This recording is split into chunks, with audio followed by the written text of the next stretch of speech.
إن الحمد لله نحمده ونستعينه ونستغفره ونعوذ بالله من شرور أنفسنا ومن سيئات أعمالنا من يهده الله فلا مضل له ومن يضلل فلا هادي له وأشهد أن لا إله إلا الله وحده لا شريك له وأشهد أن سيدنا وحبيبنا ومولانا محمدا عبده ورسوله أما بعد فقد قال الله تعالى في كلامه المجيد والفرقان الحميد إن الله وملائكته يصلون على النبي يا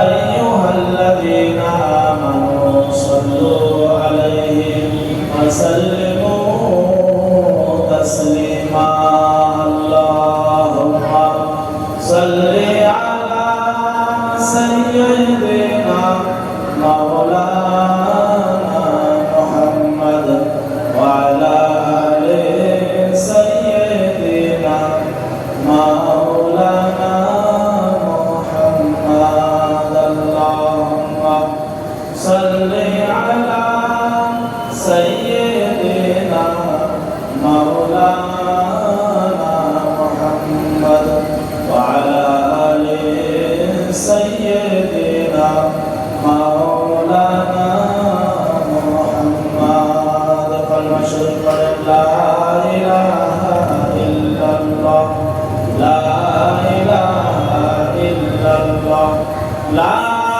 إله إلا الله محمد رسول الله صلى الله عليه وسلم আপনারা এদিক ওদিকে না করে মাহফিল আসেন বিশ্বনবীর কিছু আদর্শ আমরা শুনি আল্লাহ পাক রব্বুল আলামিন বলেন ওয়াযাক্কির ফাইন্না যিকরা তানফাউল মুমিনিন আপনি নসিহত করুন নসিহত করলে ঈমানদারদের উপকার হবে সেই জন্য নসিহত করা হয় অনেক সময় আমরা ভুলে যাই সেগুলো নসিহত করার পরে আবার আমাদের স্মরণে এসে যায় তো আসল আল্লাহ নবী সাল্লাল্লাহু তাআলা আলাইহি ওয়াসাল্লাম তার জীবনী থেকে আমরা তার সিরাত থেকে আমরা কি শিক্ষা পেলাম এই শিক্ষামূলক আমরা কিছু কথা আলোচনা করব আল্লাহ তৌফিক দান করুন আল্লাহুম্মা আমিন ওয়া মা তৌফিকি ইল্লা বিল্লাহ আলাইহি তাওয়াক্কালতু ওয়া ইলাইহি উনীব রব্বি ইশরাহ লি সাদরি ওয়া ইয়াসসির লি আমরি واحلل عقدة من لساني يفقهوا قولي ربي يسر ولا تعسر وتمم بالخير وبك نستعين يا فتاح ربي زدني علما ربي هب لي حكما وعلما وأنت العليم الحكيم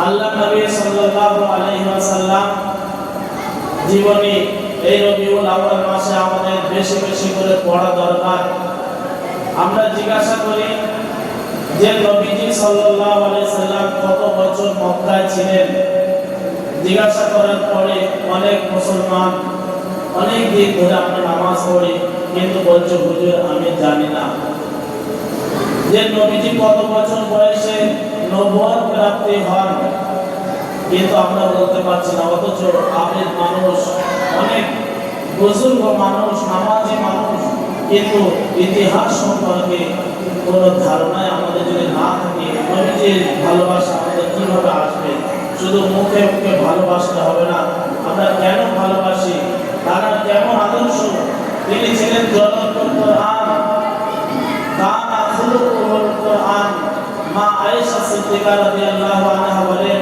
বিশ্ব নবী হলেন জ্বলন্ত কোরআন অর্থাৎ কোরআনের যে দিক নির্দেশনা আল্লাহ পাক দিয়েছেন যেমন ভাবে মানুষকে চলতে বলেছেন আল্লাহ নবী ঠিক তেমন ভাবে তার বাস্তব রূপ দিয়ে তেমন ভাবে চলে দেখিয়েছেন সেই জন্য যদি জ্বলন্ত কোরআন বাস্তব কোরআন দেখতে চাও বিশ্ব নবীকে দেখো এবং লিখিত কোরআন দেখতে চাও তাহলে পবিত্র কোরআনের দিকে দেখো সম্মানিত হাজিরিন আল্লাহ নবী সাল্লাল্লাহু আলাইহি ওয়াসাল্লামের সংক্ষিপ্ত আকারে আমরা জীবনী শুনব। নবীজি সাল্লাল্লাহু আলাইহি ওয়াসাল্লাম মায়ের পেটে থাকতেই আব্বা জান ওনার ইন্তেকাল করেন। এরপরে আল্লাহ নবী সাল্লাল্লাহু আলাইহি ওয়াসাল্লামের বয়স যখন 6 বছর হয় তখন ওনার আম্মা জান ইন্তেকাল করেন। 8 বছর বয়সে ওনার দাদু ইন্তেকাল করেন। এরপরে চাচা আব্দুল মুত্তালিব আবু তালিব তার কাছে আল্লাহ নবী সাল্লাল্লাহু আলাইহি ওয়াসাল্লামের লালিত পালিত তিনি 25 বছর বয়সে তিনি হযরত খাদিজা রাদিয়াল্লাহু আনহার সঙ্গে বিবাহ বন্ধনে আবদ্ধ হলেন। যুবক বয়সে তিনি ব্যবসা বাণিজ্য অনেক কিছু করে আমাদের জন্য যুবকদের জন্য মডেল তিনি হয়েছেন। এরপরে 40 বছর বয়সে আল্লাহ নবী সাল্লাল্লাহু আলাইহি ওয়াসাল্লাম আল্লাহর পক্ষ থেকে হেরা গুহায় সাধনার পরে আল্লাহর পক্ষ থেকে তিনি নবী হিসেবে নির্বাচিত হন 40 বছর বয়সে। এরপরে 40 বছর থেকে 53 বছর পর্যন্ত 13টি বছর ধরে আল্লাহ নবী আমার মক্কা শরীফে ছিলেন। মানুষদেরকে দ্বীনের দিকে ডাকছিলেন, মানুষদেরকে আল্লাহর দিকে দাওয়াত দিচ্ছিলেন। ওয়ানজির আশিরাতাকাল আকরাবিন, আপনি চুপে চুপে আর দ্বীনের দাওয়াত দেবেন না, এবারে প্রকাশ্য আপনি দাওয়াত দিন। আল্লাহ নবী সাল্লাল্লাহু তাআলা আলাইহি ওয়াসাল্লাম তিনি যখন প্রকাশ্যে দাওয়াত দেওয়া শুরু করলেন, মক্কাবাসীরা আল্লাহ নবী সাল্লাল্লাহু আলাইহি ওয়াসাল্লাম এবং সাহাবায়ে কেরামদেরকে দ্বীনের পথ থেকে সরিয়ে আনার জন্য আল্লাহ নবী এবং সাহাবাদের সঙ্গে সামাজিক বয়কট করা শুরু করে দিল। যে সমস্ত মুসলমান ঈমান এনেছে তাদের সঙ্গে কেনাবেচা, বিয়ের শাদী সমস্ত কিছু তাদের সঙ্গে বন্ধ করা হলো। কষ্ট করে তারা ইসলাম ধর্ম ত্যাগ করতে বাধ্য হবে। কিন্তু সম্মানিত হাজিরিন, 3 বছর আল্লাহ নবী এবং সাহাবায়ে কেরামেরা ওই শিয়াবে আবু তালিব নামক গিরি গুহায়, পাহাড়ের একটি গুহায় 3 বছর যাবত অনাহারে কাটিয়েছেন, না খেয়ে গাছের পাতা খেয়ে কাটিয়েছেন। সাহাবায়ে কেরামগণ বলেন, আমাদের ছাগলের মতো পায়খানা আমাদের হতো, গাছের পাতা সিদ্ধ করে আমরা খেতাম, তবুও তারা আল্লাহর নবীকে ছেড়ে যায়নি। সুবহানাল্লাহ। এমনই কষ্টের সময় আল্লাহ নবী সাহাবীদেরকে লক্ষ্য করে ধৈর্যের শিক্ষা দিচ্ছেন। হে আমার সাহাবায়ে কেরাম, তোমাদের পূর্ববর্তী নবীর উম্মতের উপরে তোমরা তো এখনো ভালো আছো। তোমাদের পূর্ববর্তী নবীদের উম্মতের একটা কাঠকে ফাড়াই করে সেই কাঠের মাঝখানে একটা মানুষকে, জীবন্ত মানুষকে রেখে কাঠটা কড়া দিয়ে চিড়ে ফেলা হতো। লোহার চিরুনি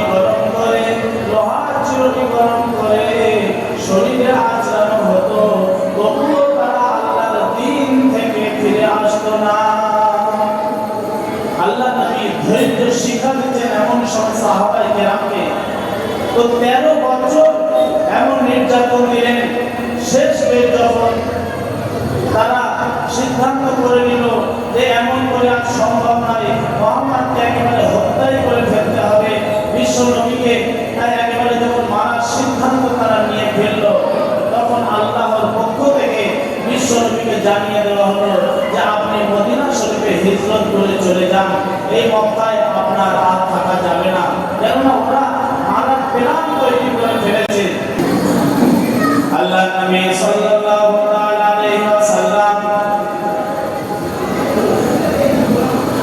তিনি মক্কা শরীফে কাফেররা যখন এমন ঘোষণা করে দিল, চারিদিক থেকে আল্লাহ নবীর ঘরকে তারা ঘিরে ফেলল। আল্লাহ নবী সাল্লাল্লাহু আলাইহি ওয়াসাল্লাম তিনি ঘর থেকে বার হলেন, আল্লাহর উপর ভরসা করে তিনি ঘর থেকে বার হলেন এবং সূরা ইয়াসিনের একটি আয়াত আল্লাহ নবী আমার পড়লেন, ওয়াজআলনা মিন বাইনি আইদিহিম সাদ্দান ওয়া মিন খালফিহিম সাদ্দান ফাআগশায়নাহুম ফাহুম লা ইউবসিরুন। সূরা ইয়াসিনের এই আয়াত তেলাওয়াত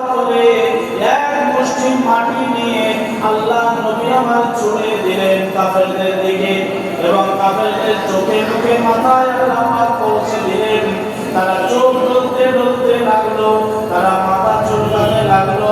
এমন সময় তাদের সামনে দিয়ে আল্লাহ নবী হেঁটে হেঁটে চলে গেলেন, কিন্তু কাফেররা বিশ্ব নবীকে দেখতে পেলেন না। হযরত আবু বকর রাদিয়াল্লাহু তাআলা আনহুকে সঙ্গে নিয়ে সেই মক্কা শরীফে গালে সাওর নামক পাহাড়ে আল্লাহ নবী 3 দিন অবস্থান করেছিলেন। 3 দিন থেকে হযরত আবু বকর বললেন, ইয়া রাসূলুল্লাহ, কাফেররা যদি মাথাটা একটু নিচু করে আমাদের তো দেখে ফেলবে। তখন বিশ্বনবী আমার শিক্ষা দিচ্ছেন, হে আবু বকর, তুমি ওই দুইজন ব্যক্তির সম্পর্কে কি ধারণা করো যাদের তৃতীয় ব্যক্তি হলেন আল্লাহ। সুবহানাল্লাহ। পবিত্র কোরআনুল কারীমের মধ্যে রয়েছে যে আল্লাহ নবী সাল্লাল্লাহু আলাইহি ওয়াসাল্লাম বললেন, হে আবু বকর, আমি আর তুমি শুধু দুইজন নয়, বরং আমাদের সঙ্গে আল্লাহ রাব্বুল আলামিন রয়েছে। হযরত আবু বকর সিদ্দিক রাদিয়াল্লাহু আনহু তিনি আল্লাহ নবীকে বলছিলেন, ইয়া রাসূলুল্লাহ, এবার তো আমরা ধরা পড়ে গেলাম, এবার তো কাফেরদের হাতে আমরা ধরা পড়ে গেলাম।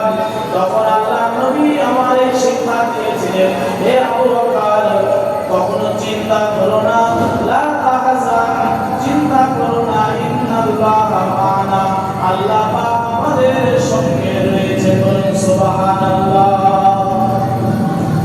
তাহলে আমরা কি শিক্ষা পাই? যে আমাদের ধৈর্য ধারণ করতে হবে। আল্লাহ নবীর জীবনে কত অত্যাচার, কত নির্যাতন, কিন্তু তিনি ধৈর্য ধারণ করেছেন। তো বিশ্ব নবীর জীবন থেকে আমরা এই আজকে সিরাত থেকে আমরা ধৈর্য ও সহনশীলতার শিক্ষা পাই। যে প্রতিশোধ নয়, বরং ধৈর্য এবং ক্ষমা করাই হলো আসল বিজয়। এটি আমরা শিক্ষা নেব। নবীজি সাল্লাল্লাহু আলাইহি ওয়াসাল্লাম 8 বছর পরে তিনি বিজয় বেশে ফিরে আসলেন মক্কা শরীফে।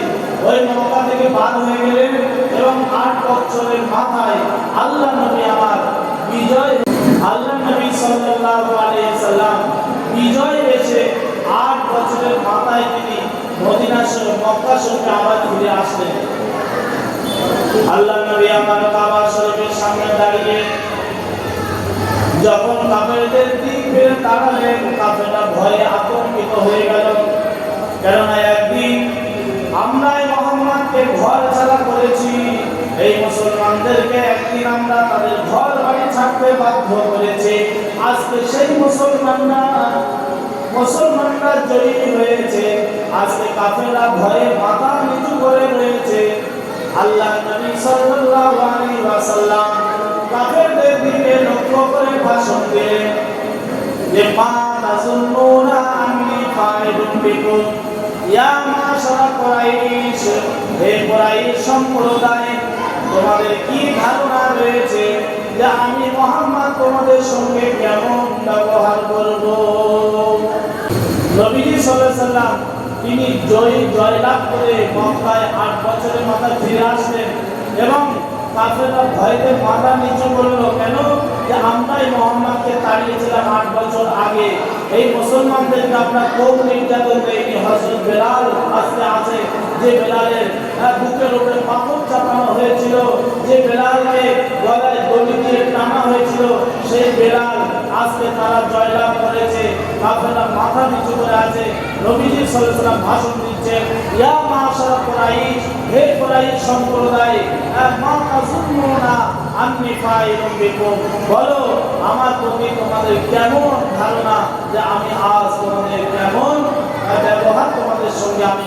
সময় কাফেররা বলেছিল, খায়রান খায়রান, হে আমাদের ভাই, আখুন কারীম, হে আমাদের সম্মানিত ভাই, অবনু আখিন কারীম, এবং সম্মানিত ভাইয়ের সন্তান তুমি, আমরা তোমার কাছে ক্ষমার আশা করি। আল্লাহ নবী সাল্লাল্লাহু আলাইহি ওয়াসাল্লাম সেই সময়ে কোরআনের একটি আয়াত তেলাওয়াত করেছিলেন, হে মাশারে কুরাইশ, হে কুরাইশ সম্প্রদায়ের মানুষেরা, তোমরা শুনে রেখে দাও, জেনে রেখে দাও, হযরত ইউসুফ আলাইহিস সালাম যেমন তার ভাইদেরকে ক্ষমা করে দিয়েছিলেন, তার ভাইদেরকে বলেছিলেন, লা তাসরিবা আলাইকুমুল ইয়াউম, আজকে তোমাদের উপর আমার কোনো দোষারোপ নেই, তোমাদের বিরুদ্ধে আমার কোনো অভিযোগ নেই। আমি মুহাম্মদুর রাসূলুল্লাহ, যেমন তোমরা আমার ভাই স্বরূপ, আমি আজকে তোমাদেরকে ঘোষণা করলাম, লা তাসরিবা আলাইকুমুল ইয়াউম, তোমাদের উপরে আজকে আমার কোনো অভিযোগ নেই। বলেন সুবহানাল্লাহ। আল্লাহ নবী আমার কি ক্ষমা, কি দয়া তার ভিতরে, যে আমরা হলে কি করতাম। কিন্তু আল্লাহ নবী আমার যারা এতদিন নির্যাতন দিয়েছে, কষ্ট দিয়েছে, আল্লাহ নবী আজকে ক্ষমতা পেয়ে আল্লাহ নবী সকলকে মুক্ত করে দিলেন। তিনি বললেন, ইযহাবু আনতুম তুলাকা, যাও যাও যাও, তোমরা আজকে সবাই স্বাধীন। আমরা হলে তাহলে আমরা পাই যে ক্ষমতা যদি আমরা পাই, তাহলে ক্ষমতার কি ব্যবহার করব, নবীর জীবনী থেকে আমাদের শিক্ষা নিতে হবে যে ক্ষমা করার নাম হলো আসল বিজয়। ক্ষমা করাই হলো ইসলামের মূল আদর্শ। আল্লাহ নবী চাইলে তাদের প্রতিশোধ নিতে পারতেন, কিন্তু আল্লাহ নবী সাল্লাল্লাহু আলাইহি সাল্লাম তিনি প্রতিশোধ না নিয়ে তিনি সমস্ত মক্কাবাসীদেরকে ক্ষমা করে দিয়েছিলেন। আল্লাহ নবী সাল্লাল্লাহু আলাইহি ওয়াসাল্লামের চাচা এবং তার সহধর্মী হযরত খাদিজাতুল কুবরা রাদিয়াল্লাহু তাআলা আনহুমা, এই দুইজন ব্যক্তি হযরত আবু তালেব এবং খাদিজাতুল কুবরা রাদিয়াল্লাহু তাআলা আনহা, দুইজন কিছুদিন পরই ইন্তেকাল করলেন। তখন আল্লাহ নবী সাল্লাল্লাহু আলাইহি ওয়াসাল্লাম বড় চিন্তিত হয়ে পড়লেন। এরপরে তিনি ছোটবেলায় যে দুধ পান করেছিলেন হযরত হালিমাতুস সাদিয়ার কাছে, তিনি ভাবলেন আমি তাইফে গিয়ে তিনি মানুষদেরকে দিনের দাওয়াতে আল্লাহর দিকে ডাকি, হয়তো তারা আমার ডাকে তারা সাড়া দিয়ে ঈমান আনবে। আল্লাহর বড় আশা নিয়ে তাইফের ময়দানে গেলেন। তাইফের ময়দানে যাওয়ার পরে আল্লাহ নবী সাল্লাল্লাহু আলাইহি সাল্লামকে দুষ্টু বালকেরা, দুষ্টু ছেলেরা পাথর মেরে মেরে আল্লাহ নবী সাল্লাল্লাহু আলাইহি সাল্লামকে রক্তাক্ত করে দিলেন। আল্লাহ নবী আমার বেহুশ হয়ে গেলেন। বেহুশ হয়ে যাওয়ার পরে আল্লাহ নবী আমার হুঁশ ফিরে পেলেন। আল্লাহ পাক পাহাড়ের ফারিস্তাকে পাঠিয়ে দিলেন। পাহাড়ের ফারিস্তা এসে বললেন, ইয়া রাসূলুল্লাহ, আমি আল্লাহর হুকুমে আপনার কাছে এসেছি, আপনি যদি হুকুম দেন আমি তায়েফের দুই দিকের পাহাড়কে, তায়েফবাসীকে সম্পূর্ণ পিষে আমি মেরে ফেলবো, দুই পাহাড়কে একত্রিত করে। আল্লাহ নবী আমার বললেন যে না না, তিনি দোয়া করলেন, আল্লাহুম্মা গফির লিকওমি ফাইন্নাহুম লা ইয়ালামুন, হে আল্লাহ আমার এই জাতিকে আপনি ক্ষমা করুন, কারণ এরা জানে না। নবীজির জীবনী আদর্শ রাখে, এত মার খেলে, একটা পাথর মারলে তখন যে হাদিসে আসে যে জুতোগুলো রক্তের সঙ্গে চিপকে গিয়েছিল, তো একটা পাথরের আঘাতে তো হয় না, বারবার পাথর মেরে মেরে শরীর থেকে এত রক্ত ঝরেছিল, হয়তো তারপরে বেহুশ হয়ে পড়েছিলেন। তা সত্ত্বেও তিনি ক্ষমা করলেন। এর থেকে আমরা কি শিক্ষা পাই? যে মানুষকে ক্ষমা করতে হয়। ক্ষমাই হলো নবীজির মূল আদর্শ। কিন্তু আজকে যদি আমরা মিলাদুন নবী, বিশ্ব নবীর জীবনী থেকে শিক্ষা গ্রহণ না করে, আল্লাহ পাক বলেন, লাকাদ কানা লাকুম ফি রাসূলিল্লাহি উসওয়াতুন হাসানা, তোমাদের জন্য আমি রাসূলের মাঝে উত্তম আদর্শ রেখে দিয়েছি। বলুন না সুবহানাল্লাহ।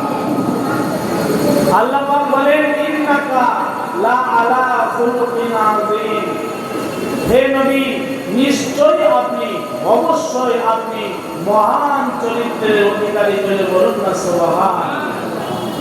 Exactly you on standard of character, অর্থাৎ আপনি সবচেয়ে মহান চরিত্রের অধিকারী। দুনিয়াতে যত আখলাক আদর্শ হতে পারে, দুনিয়াতে যত আখলাক আদর্শ হতে পারে, সবচেয়ে উত্তম আদর্শের অধিকারী হলেন আপনি।